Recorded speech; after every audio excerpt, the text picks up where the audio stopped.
UFC 279 Khamzat Chimaev vs Kevin Holland. മത്സരം തുടങ്ങി ആദ്യ നിമിഷത്തിൽ തന്നെ കെവിൻ ഹോളണ്ടിനെ ടേക്ക് ഡൗൺ ചെയ്താണ് ഖംസത്ത് ചിമയേവ് തന്റെ ആദ്യ പെർഫോമൻസ് പുറത്തേക്കെടുത്തത്. പിന്നീട് ഒരിക്കൽ പോലും കെവിൻ ഹോളണ്ടിന് ഗ്രൗണ്ടിൽ നിന്ന് എഴുന്നേക്കാൻ പോലും സാധിച്ചിരുന്നില്ല ഗൈസ്. കെവിൻ ഹോളണ്ട് അവിടെ നിന്ന് ആദ്യം ഒന്ന് എഴുന്നേക്കാൻ ശ്രമിച്ചെങ്കിലും ഖംസത്ത് വീണ്ടും ടേക്ക് ഡൗൺ ചെയ്ത് താഴേക്ക് കൊണ്ടുവരികയായിരുന്നു. കെവിൻ ഹോളണ്ടിനെ ബാക്ക് ഹോൾഡ് ചെയ്ത് പിന്നീട് മത്സരം കഴിയുന്നത് വരെയും കെവിൻ ഹോളണ്ടിനെ അവിടെ നനങ്ങാൻ പോലും ഖംസത്ത് സമ്മതിച്ചിരുന്നില്ല. മത്സരത്തിന് മുമ്പ് കെവിൻ ഹോളണ്ട് പറഞ്ഞത്, ഖംസത്ത് നീ ആദ്യ റൗണ്ടിൽ എന്താണ് ചെയ്യാൻ പോകുന്നത് എന്ന് ഞാൻ കാണട്ടെ എന്നാണ് കെവിൻ ഹോളണ്ട് ഖംസത്തിനോട് പറഞ്ഞത്. ഖംസത്ത് ആദ്യ റൗണ്ട് പോലും കംപ്ലീറ്റ് ചെയ്യാൻ കെവിൻ ഹോളണ്ടിന് സമയം കൊടുത്തില്ല.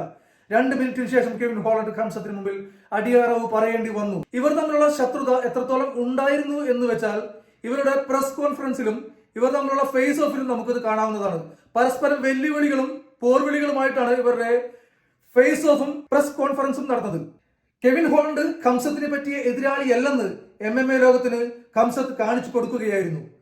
ആ രീതിയിലായിരുന്നു ഖംസത്തിന്റെ പെർഫോമൻസ്. വീണ്ടും കാണാം.